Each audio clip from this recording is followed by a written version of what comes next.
In this video, you'll learn how to join a meeting in Calendly.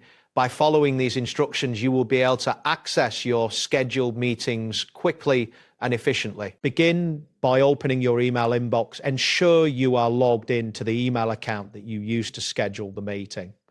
This is important as the confirmation email will be sent to that specific address. Next, locate the Calendly confirmation email in your inbox.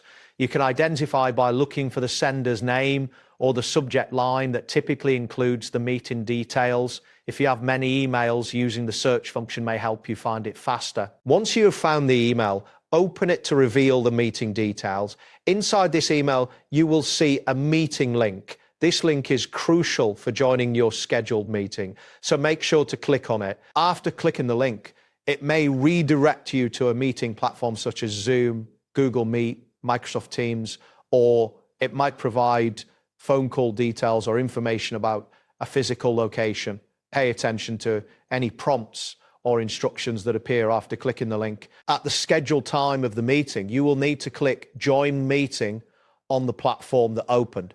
Ensure your audio and video settings are configured correctly before joining to avoid any technical issues during the meeting. Keep in mind that depending on your internet speed, the loading time may vary. A stable connection is essential for a smooth experience. Additionally, if you are using a video conferencing tool, it may require an application to be installed beforehand, so check for that. That wraps up today's guide. Thanks for watching, and catch you in the next tutorial.